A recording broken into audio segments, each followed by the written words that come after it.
Leader அரசியல் படமா? சந்தேகமே வேண்டாம், பட்டுன்னு போட்டுடைத்த லெஜண்ட் சரவணன். இயக்குனர் துரை செந்தில்குமார் இயக்கத்தில் உருவாகியுள்ள லீடர் படத்தோட டைட்டில் டீசர் வெளியீடு பிப்ரவரி 4ஆம் தேதி நடந்தது. இதுல படக்குழுவினர் கலந்து கொண்டனர். இதுல கலந்து கொண்டு பேசிய படத்தின் நாயகன் லெஜண்ட் சரவணன் லீடர் படம் குறித்து பேசினாரு. அவர் பேசுகையில், லீடர் படத்தின் டைட்டிலை பார்த்ததும் பலரும் இதை அரசியல் படம் என்று நினைக்கலாம். ஆனால் இந்த படத்தில் ஒரு காட்சியோ ஒரு வசனமோ கூட அரசியல் இல்லை. படம் முழுக்க சிறப்பான ஆக்ஷன் படமாகவும் கமர்ஷியல் படமாகவும் படத்தை உருவாக்கியுள்ளார் இயக்குனர். இந்த காலத்துல ரசிகர்களை பொறுத்தவரையில் கமர்ஷியல் படமாக இருக்க வேண்டும் என்று எதிர்பார்க்கறாங்க.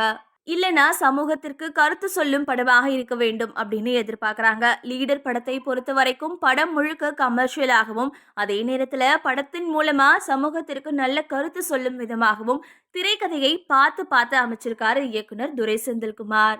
இந்த படம் ரசிகர்களுக்கு நிச்சயமா பிடிக்கும். படத்தோட முதல் பாடலை வரும் 14ஆம் தேதி காதலர் தினத்தை முன்னிட்டு வெளியிடுவதாகவும், மார்ச் மாதம் 6ஆம் தேதி படத்தோட ட்ரெய்லரை வெளியிடவும், ஏப்ரல் மாதத்தில் படத்தை ரிலீஸ் செய்யவும் படக்குழு தீவிரமா வேலை செய்து வருவதா நாயகன் லெஜண்ட் சரவணன் தெரிவிச்சாரு. இதற்கு முன்னதா படத்தோட இசை வெளியீட்டு விழா பிரம்மாண்டமா நடைபெறும். அதே மாதிரி எனக்கு சிறு வயதிலிருந்தே நடிகராக வேண்டும் என்ற ஆசை இருந்தது.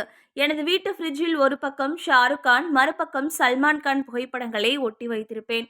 நானும் ஒரு நாள் நடிகராவேன் என்று எனது அம்மாவிடம் சொல்லும்போது அவர் சிரிப்பார். சினிமா துறை இன்றைக்கு சரிவில் உள்ளது. ஒரு படம் வெற்றி பெறுகிறது என்றால் அது ஒரு படத்தின் வெற்றியோ அல்லது ஒரு நபரின் வெற்றியோ இல்லை. மாறாக அது பல ஆயிரக்கணக்கான தொழிலாளர்களின் வெற்றி. சினிமா துறை மீண்டு வர அனைவரின் ஒத்துழைப்பும் வேண்டும் என்று பேசினாரு.